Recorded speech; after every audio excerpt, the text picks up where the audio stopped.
સ્વાગત છે બધા વિદ્યાર્થી મિત્રોનું. આપણે શીખી રહ્યા છીએ ટેન્સીસ અને ટેન્સીસની અંદર આપણે પહોંચ્યા છીએ પાસ્ટ પરફેક્ટ કન્ટિન્યુઅસ ટેન્સ એટલે કે ચાલુ પૂર્ણ ભૂતકાળ.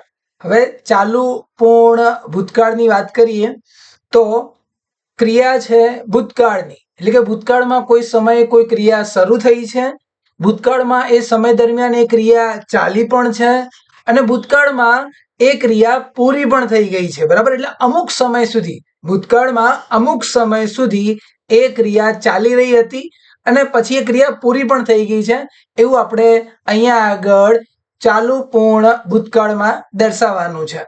હવે આની વાક્ય રચના સૌપ્રથમ કરતા, એની જોડે હેડ અને બીન ફરજિયાત છે અને ક્રિયાપદમાં આઈએનજી લગાવવાનું છે. ઉદાહરણ તરીકે આપણે થોડા વાક્યો જોઈએ કે જેની અંદર આપણે હેડ બીન અને આઈએનજી નો પ્રયોગ શીખી જઈએ. બરાબર, તો જો I had been drinking. બરાબર, had been drinking એટલે કે ભાઈ ભૂતકાળમાં કોઈ સમય છે કે ભાઈ એ સમયે આ ક્રિયા આટલા વાગે શરૂ થઈ હતી અને આટલા વાગે સુધી ચાલી હતી. બરાબર, એટલે કે ભાઈ તમે નોકરી કરવા ગયા હશો, ભૂતકાળનો કોઈ દિવસ છે ભાઈ, ત્યારે એટલા વાગેથી એટલા વાગે સુધી આ કામ ચાલુ રહ્યું હતું. બરાબર, પછી એક સમય પછી એ ક્રિયા શું થઈ ગઈ હતી, ત્યાં આગળ પૂરી થઈ ગઈ હતી, એવું આપણે દર્શાવીએ છીએ. બીજું, વી હેડ બીન પ્લેઇંગ ખોખો એટલે કે અમે સવારના 7 વાગ્યાથી સાંજના 5 વાગ્યા સુધી ખોખો રમી રહ્યા હતા. બરાબર, એ દિવસની વાત કરે છે કે એ દિવસે પછી 5 વાગે બંધ બી થઈ ગયું હતું. સવારે 7 વાગે ચાલુ કર્યું હશે, 5 વાગ્યા સુધી કન્ટિન્યુઅસ ખોખો રમ્યા આવીશું અમે, પણ એના પછી ખોખો રમવાનું પૂરું થઈ ગયું હશે. બરાબર, એટલે ઘટના એક સમયે ભૂતકાળમાં શરૂ થઈ છે અને ચાલી બી છે ખાસા ટાઈમ સુધી, સવારના 7 થી સાંજના 5 સુધી ચાલી હશે. વચ્ચે વચ્ચે રેસ્ટ આવ્યો છે એ વાત અલગ છે, પણ ક્રિયા ચાલુ હતી અને છેલ્લે ક્રિયા પૂરી પણ થઈ છે. પછી એક બીજું જોઈએ, દે હેડ બીન લર્નિંગ ઇંગ્લિશ કહે છે કે ભાઈ એ લોકો અંગ્રેજી શીખ્યા હતા, આ સમયથી આ સમય દરમિયાન શીખ્યા હશે અને પછી એ ક્રિયા એમણે બંધ કરી દીધી હશે. You had been doing homework એટલે કે તમે હોમવર્ક આટલા વાગે શરૂ કર્યું હશે અને આટલા વાગે પૂરું કર્યું હશે. ભૂતકાળની વાત કરે છે.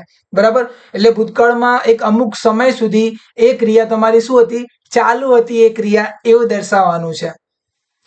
હી હેડ બીન વર્કિંગ તે કામ કરી રહ્યો હતો. શી હેડ બીન રીડિંગ તે ભણી રહી હતી. ઇટ હેડ બીન વોકિંગ તે પ્રાણી જે છે એ ચાલી રહ્યું હતું. બરાબર, એવું લાગે ને વાક્ય જોઈને કે આ તો સર ક્રિયા ચાલુ છે, એનો મતલબ કે ચાલુ ભૂતકાળ જેવું જ છે. ચાલુ ભૂતકાળમાં બી આવું જ થાય છે કે ભૂતકાળમાં એક સમયે ક્રિયા ચાલુ હતી, પણ ચાલુ ભૂતકાળમાં કેવું હોય છે, ક્રિયા ચાલુ હતી, ક્રિયા પૂરી થઈ ગઈ એવું આપણે બતાવતા ન હતા. પણ આની અંદર શું છે, ક્રિયા અમુક સમય પહેલા ચાલુ થઈ, લાંબા સમય સુધી ચાલુ રહી છે અને પછી એ ક્રિયા પૂરી થઈ ગઈ છે. બરાબર, આપણે એવું આની અંદર બતાવીએ છીએ. શેમાં? પાસ્ટ પરફેક્ટ કન્ટિન્યુઅસ ટેન્સની અંદર.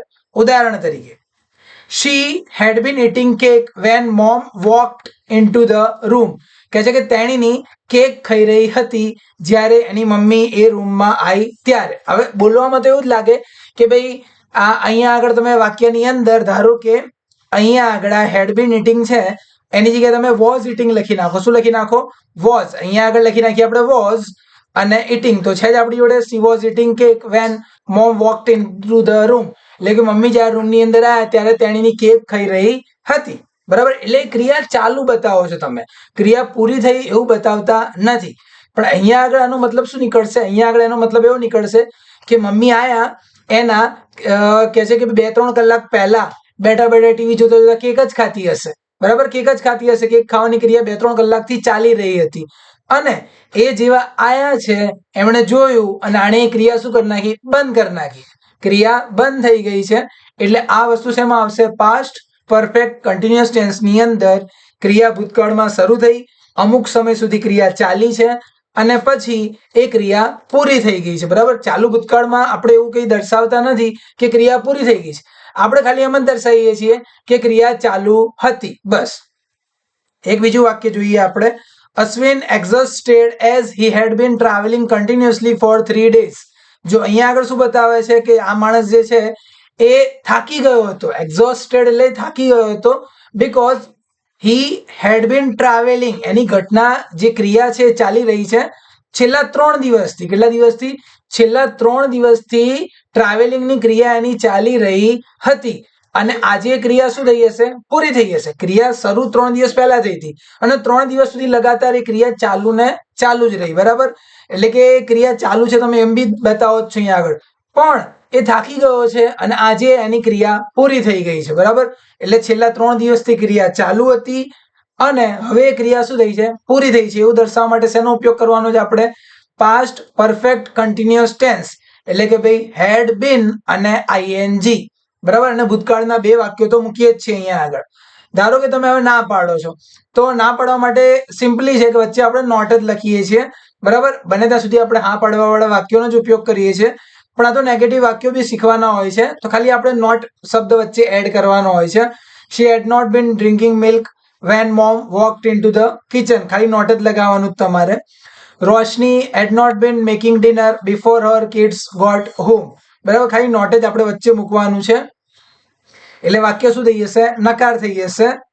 એના પછી આપણે આગળ વધીએ કે ભાઈ પ્રશ્નાર્થ વાક્ય બનાવીએ. સિમ્પલ વાક્ય તો આપણી જોડે છે જ કે ભાઈ she had been drinking milk when mom walked into the kitchen. બરાબર, સિમ્પલ વાક્ય તો છે. આનું પ્રશ્નાર્થ બનાવવું હોય તો હેડને અહીંયા લખી નાખો. બરાબર, હેડની જગ્યા બદલો અને આ શી ની જગ્યા બદલો, એટલે કે કર્તા અને હેડ આ બંનેની જગ્યાની તમારે શું કરવાની છે? અદલ બદલ કરવાની છે. અને બાકીનું વાક્ય એમને એમ જ લખવાનું છે. બરાબર, તો જો હેડ શી બીન ડ્રિંકિંગ મિલ્ક અને પાછળ બધું એમને when mom walked into the kitchen. શું તેણીની દૂધ પી રહી હતી? જ્યારે મમ્મી કિચનમાં આવ્યા હતા ત્યારે શું એ દૂધ પી રહી હતી? શું એ ક્રિયા એના ઘણા સમયથી ચાલુ હતી અને મમ્મી આવ્યા ત્યારે એ જ ક્રિયા ચાલુ હતી અને પછી બંધ થઈ ગઈ હશે? એવો પ્રશ્ન સ્વરૂપે દર્શાવે છે. અને આન્સર છે શોર્ટકટમાં યસ શી હેડ. હા, એવું થયું હતું. બરાબર, બીજું વાક્ય હતું રોશની હેડ બીન making dinner before her kids got home, એટલે કે આયા એના ઘણા સમય પહેલા થી રોશની કે છે કે જમવાનું બનાવી રહી હતી અને જેવા બાળકો આયા હશે જમવાનું બની ગયું હશે. બરાબર, બાળકો બહાર ગયા ત્યારથી જમવાનું બનાવવાનું શરૂ કર્યું હશે અને જમવાનું બનાવે જ છે. બાળકો ઘરે જેવા આયા છે એમણે જોયું કે જમવાનું રેડી થઈ ગયું છે. બરાબર, ભૂતકાળની વાત છે. પ્રશ્નાર્થ બનાવવું હોય તો શું કરવાનું? ખાલી હેડ અને કર્તા એ બંનેના સ્થાનની અદલા બદલી કરવાની છે.